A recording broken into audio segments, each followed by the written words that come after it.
Hey guys, so I realized I won this hook and line kit from eodgear.com a while ago, and I was waiting to try to figure out what to do with it, some sort of giveaway or find a tech somewhere that needed one. This is from their $20 hook and line kit contest. So, but Swampy was looking for supplies for the guys in Ukraine, and I told him I'd send him this. So realized I should probably, cover it as a thank you to EOD Gear before I ship it off, and it's never seen again. So let's look over it real quick. This is one of those products where it could change day by day as far as what's included.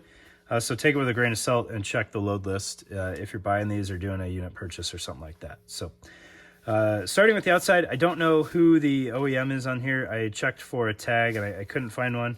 And we'll probably find it as we tear this thing apart. But I did look, and I'm not sure. So it's MOLLE mounted. It looks like it's a 3-column mounting. So an odd number, right? That can sometimes be a challenge, but you kind of need it for as wide of a pouch as this is.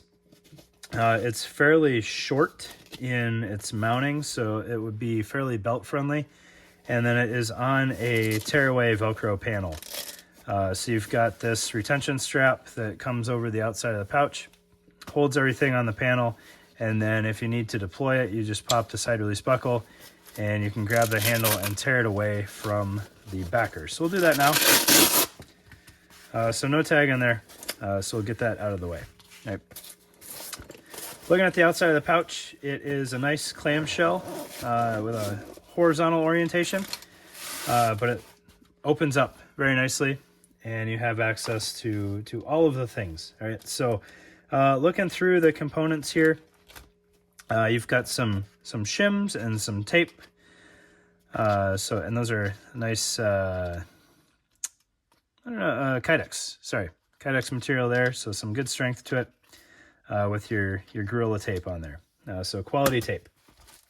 And then we've got some detonation technology tools, which I'm always a fan of. I love seeing quality components going into hook and line kits, especially when they're from a company that I'm a big fan of, like Detonation Technology. So we've got some of these mini Breakaway pulleys, which are one of the coolest products out there and super affordable for what they are, especially compared to the rest of the industry. So that's on a S-spinner. We got another one here.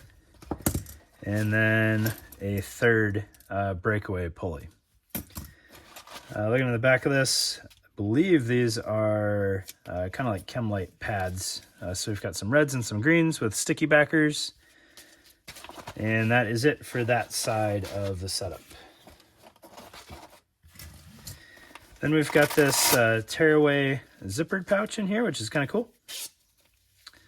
And that has a good bit of line in there. So if you're worried about the bulkiness of the kit, you could absolutely cut down on a spool of line, or you could carry the line somewhere else if you wanted to have a couple of tools ready to go, something like that. But it Velcros into the middle of the pouch and keeps it fairly out of the way. Moving on to the other side, we've got a roll of Gorilla tape. We've got a infinite loop here with some decent quality webbing. We got a J-knife from Detonation Technology. And then we've got an assortment of tools here. So I don't know if these are pinned in. Okay, so those are pinned in at the top corner of the bag. We've got some safety pins. Looks like some good hardy safety pins there. We've got a couple of pliers there. Some zip ties routed around there. A pick or stake. I'm not quite sure if that's it is a stake, but I don't know how well that would hold in anything. But you could fit it between some rocks if you're in a real rocky area. I've got the eye-bolt vice grips there. This is not the Detonation Technology one, but that's okay.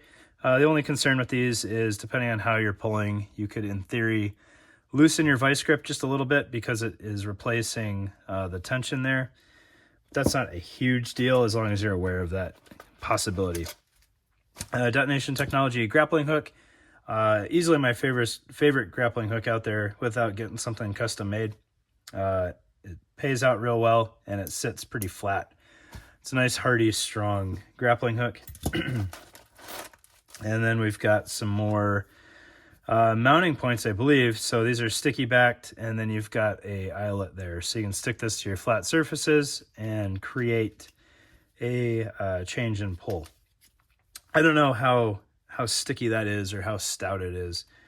I've done plenty of remote pulls where I don't know if I would necessarily count on that working for me, but you've got the option. And then that's kind of the interior of the pouch. So I don't know who made the pouch, but it's a well done pouch. It feels solid, good stitching on it, good materials, good elastic in there, and the Velcro all checks out. The zippers are good quality zippers, so I'm not sure who he had make these for him, but I have no issues with that. They don't really, they shouldn't be under a lot of stress at any point in time, right? Because you've got the Velcro panel and then the retention that's keeping all the tension off the zipper, and then nothing in here should really be like trying to go anywhere too hard, right? It's not like a high abrasion area or anything like that, but it's a good setup. I have no idea what it costs. I didn't go look. You're probably not buying one by yourself. It's going to be a unit purchase, so who cares how much it costs? But it's a good setup. Plenty of tools in there, and there's room to add and subtract things if they don't work for you, while still keeping them within the pouch. So there you go. There's the eodgear.com hook and line kit, and that is going to be on its way over to Ukraine to help clean up some Russian ordnance. All right, thanks guys.